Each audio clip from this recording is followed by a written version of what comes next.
This is your signal of the week. One report, one moment, one thing that doesn't make sense. No headlines, no explanations, just the signal and what we know about it. So listen carefully, because once you hear it, you can't unhear it. Welcome to the Signal of the Week. And now, Alien Mike and Sergeant Shenanigator. Alien Mike, what's going on tonight, man? Another day in paradise. How are you doing? Living the dream. I don't know whose, yeah. but I'm living it. If yours is a dream, mine's a nightmare. Hey, all my best dreams are nightmares. Yeah. I think that's welcome what to the started club. this whole program, wasn't it? Yeah, I think so. I- Something like that. yeah. So I know we got the live stream coming up tomorrow, but we just wanted to get this signal of the week out. And Yeah. before I turn it over to Alien Mike, the signal of the week this week is Dead Horse Point. Yes, sir. And all right.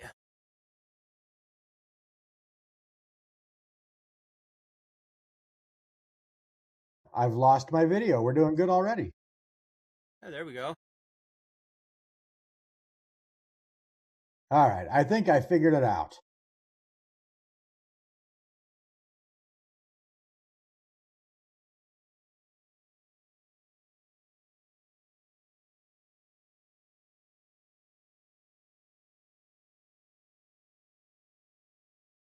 Such a beautiful place.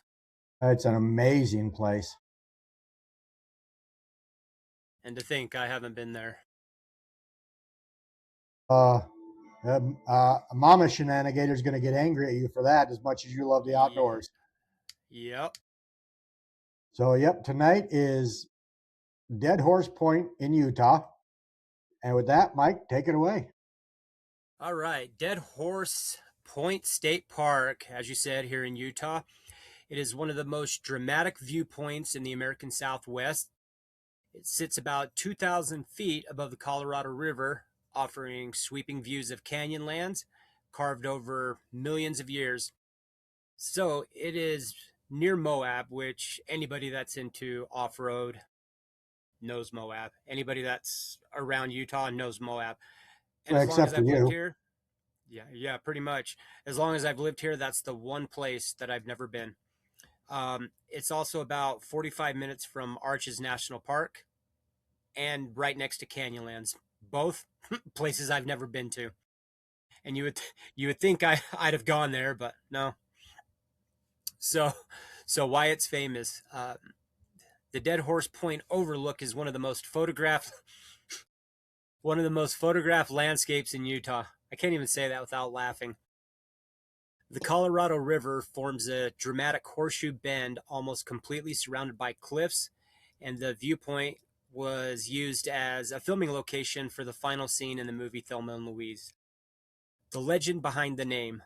Local legend says that wild mustangs were once rounded up and corralled on the point by cowboys. The land is surrounded by sheer cliffs with only a narrow land bridge connecting it to the mesa. According to the story, some horses were left behind without water and died of thirst while overlooking the Colorado River far below, giving the area the haunting name Dead Horse Point. Historians debate how literal the story is, but the name dates back to the late 1800s. Now, some of the things to do at Dead Horse is the Overlook Trail, which is a short walk to the main viewpoint. There's the East Rim and West Rim trails, which are just scenic hiking along the canyon rims. And then there's mountain biking on the Intrepid Trail system.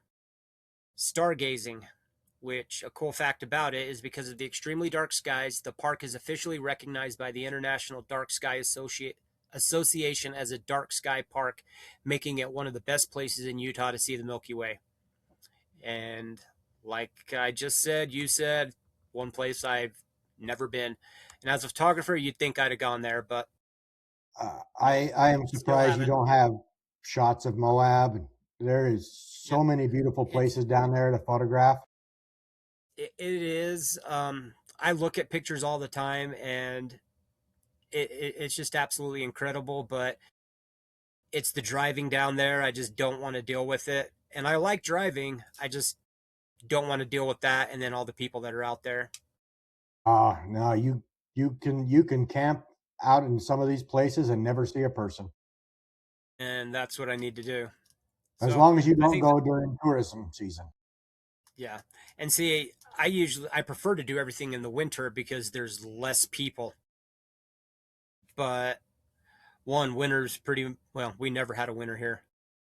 Winter was non-existent in Utah. And So, I'm hearing we got possible snow coming again on Sunday, Monday. well, then you better send it my way I because the I only wish I could. snow I went up to a Little Cottonwood today, and where I was hiking, there was probably 2 feet of snow. So that was the only snow that I've seen. You So, go down to this place. Well, number one, you've got to go. If you go down there, go in November because you have Scots on the Rocks, which is the Moab Scottish Festival. yep.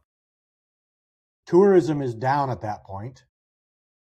So you've got the hiking trails and the off-roading trails mostly to yourself. Okay. Now, I know people are saying, well, this is midnight signal. What's so weird about this? This sounds Yep. like a Yep. tourism trap, a Yep. tourism Well, commercial. and that's where I was going next. Is so Steve, I hear there's some pretty crazy ghost stories that have happened over in Dead Horse. There is. Dead Horse Point, like you said, was named after, the cowboys that would corral the horses out there. And they the legend is that they had left the fence up one time and the horses end up dying, like you said. So you go out there today and you camp. Campers have reported the sounds of stampedes at night of the horses just galloping around in that point. And there's no animals up there right now. You may find a snake up there here and there, but there are no animals up there. So when the campers come out, they're looking for this big stampede of horses or whatever, and there's nothing there. They've had reports of a horse galloping up next to a tent, and it'll wake the campers up, and then the horse will grunt, or they'll hear the horses whinnying. So it's not haunted like you and I go out and investigate hauntings, but it's haunted by the ghosts of the horses that lost their life out there. And some say that it's not really the horses; it's the wind bouncing off the rocks out there, and that is a feasible explanation Right. because the winds can get pretty high out in that area. You're 2,000 feet above the Colorado River, but the people out that go camping, most of these guys are like you. They've been camping their whole life. Right. They know the difference between the wind and a horse galloping. They know the sound of uh, a tumbleweed going by as opposed to a grunt. Some have actually said that on a really good moonlit night, you can actually go out there and you will see the silhouettes of the horses along the edge of the cliffs, along the rim.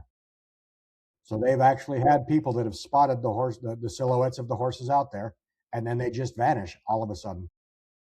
Hmm. So I know you said you go out there and there's not going to be any animals out there other than, snakes or scorpions, whatnot. But, it is Utah, the American, West. Do they have ranchers in that area that put their N- cattle out? I mean, I don't Not know up, much about not them. up in this area, but they do have free range down there where they've got horses and they've got some cattle. Okay. It is pretty close to Colorado, where you start to get back into the mountain range. So it's possible, but this is all still part of the national park out there, and you can't bring your cattle out on the national parks. You No. can't bring your Okay. horses out. I mean, you can go out there and horseback ride, of course. But Matter you of fact, can't. Moab has horseback tours that you can do. Right. But you can't But go out there and graze your animals. no, well, there's really no place to graze out there Yeah. either. Yeah. The top of Dead Horse Point is. I'm not going to play the video again. If I can figure out how to do this. I did have it pulled up here too. Oh, there we go. Okay. As you can see, right here where the mouse is. I don't know if you Yep. can see the mouse. I can. That's the point. It is flat. There is nothing there. Nothing there. So there would be no reason. Yeah, there'd be No. nothing up there. Yeah. Now you go back up the road to Interstate 70 and cross over there. You start to get into some fields and some sage where the horses could eat. But up on that, they used that spot specifically to corral the horses, and there was nothing for them up there. They either starved or they died of dehydration when they accidentally left that gate up. So the legend So says. so in the research, I know it says, as you just said, they accidentally left the gate up.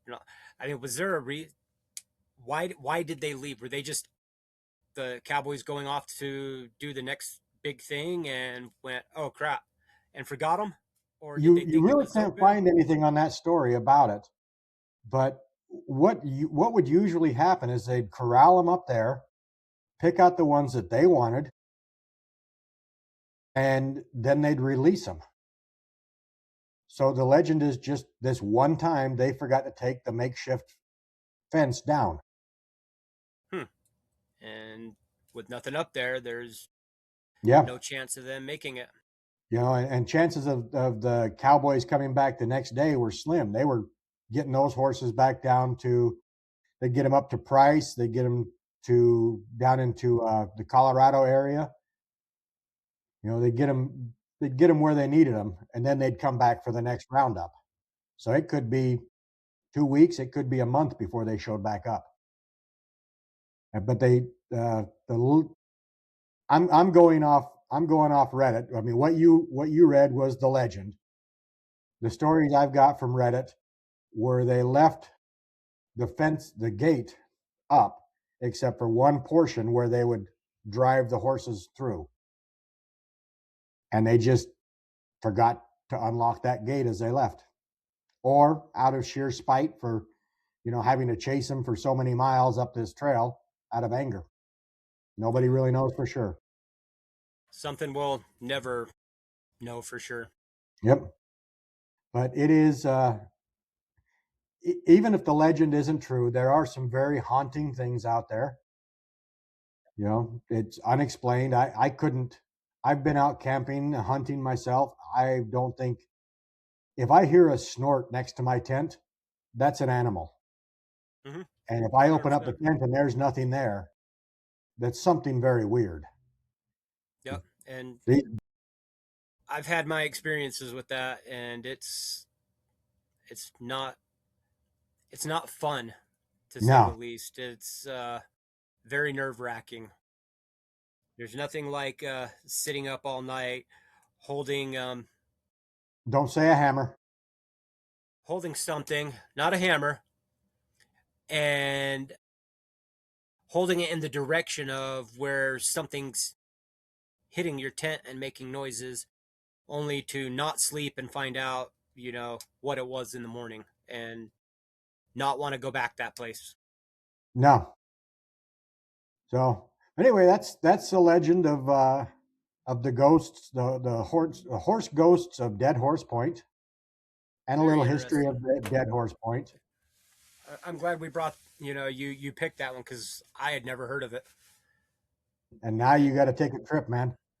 Yep. Now I'm going to be planning a trip. So when you go, I want to see the pictures you take. We'll post them on here 100%. too. We'll do a little slideshow of your photos at Dead Horse Point when you go down there. There we go. Yeah, I'm So, going to try to, I'll do it this year for sure. At some all point. right. I'll make sure I do. Now, before we end the show, before we end our little signal of the week, if you like the show, reach down and hit that like button. And by hitting that like button, you actually do let the Mothman know that you're very interested in talking to him. You hit that notification button over there. Not only will he be notified the next time we drop one of the Signal of the Weeks, but that notifies ghosts that you're a paranormal investigator and want to talk to them. There And you Mike, go. I saved the subscribe for you. Of course, I forget the subscribe. Ah, Oh, come on. I got you. No, You no, hit no, that I got it. I subscribe got button. it. Just by Let the hitting that mothership subscribe know. button, You let the you mothership know let you're the ready to go. mothership know that you're ready to be beamed up. Yep. So I was if trying to you're keep. interested in the Mothman, the mothership, or ghosts, hit There you the go. like, the share, and the subscribe. And Mike, also, if you want to know anything else on thank you. Dead Horse Point, click the link in the description and get all the information about it you want. All right, Mike, we will see you tomorrow on our live stream where we're going to talk about Time slips. time I slips. Thank think you. Yeah, time slips. I started doing time loops in my mind, and I'm like, There you no, go. time loop, that's not right. Time loop, that's not right. Time Sorry, pun travel. intended. No, time loop. Time loop. Time loop. Time loop. So Yep. we'll see It'll you be an tomorrow, exciting brother. night. See you tomorrow.